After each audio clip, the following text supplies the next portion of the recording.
Over 10,000 souls, fleeing death on land, unaware of the horror waiting beneath the sea. The Wilhelm Gustloff promised safety, but would deliver only tragedy. Once a luxury cruise ship, the Wilhelm Gustloff was now packed with refugees, wounded soldiers, and young recruits, all desperate to escape the Soviet advance. The icy Baltic stretched endlessly before them, offering hope of survival. But unseen in the deep, a Soviet submarine had already marked its target. This was not a voyage to safety, it was a journey into darkness.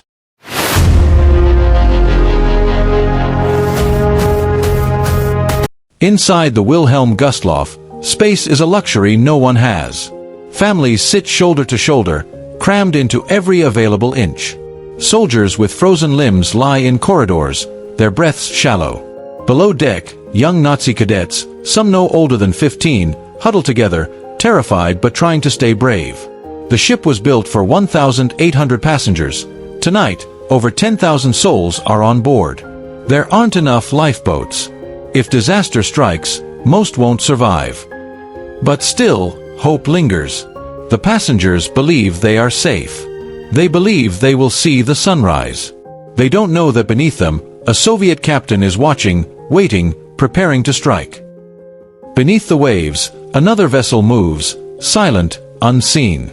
The Soviet submarine S-13, commanded by Captain Alexander Marinesko, has been hunting for days. And now, in his periscope, he sees his target, the Wilhelm Gustloff.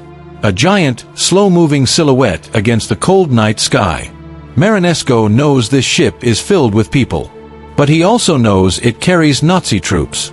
In his mind, this is not a refugee ship. It is an enemy vessel. And in war, there is no mercy. The order is given. Torpedoes are loaded. The hunt is over. The kill begins. The first explosion rips through the bow, shaking the entire ship. The second strikes midship, tearing through the decks where hundreds of refugees are crammed together. The third slams into the engine room, killing the crew instantly. Within seconds, the Wilhelm Gustloff begins to tilt. Screams echo through the corridors.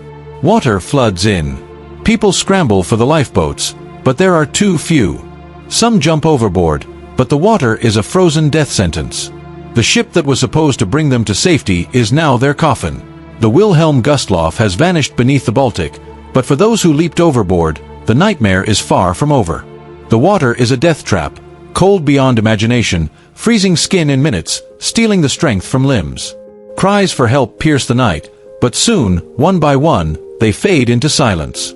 Mothers clutch their frozen children, soldiers struggle against the weight of their uniforms, and lifeboats, too few, too full, leave desperate hands grasping at nothing. The waves carry away thousands, their bodies floating lifelessly, their stories lost in the icy abyss. By dawn, the sea is eerily calm, a silent graveyard where over 9,000 souls vanished in the darkness.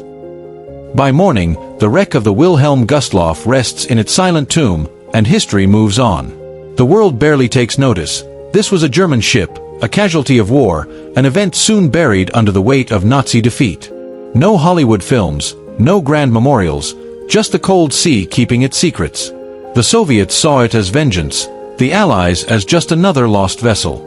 But beneath the waves, over 9,000 voices remain unheard, their final moments sealed in an unmarked grave. The Wilhelm Gustloff is a ship few remember, but now you do. And as long as its story is told, those who perished are never truly forgotten. Thanks for watching, and like, share, subscribe my channel.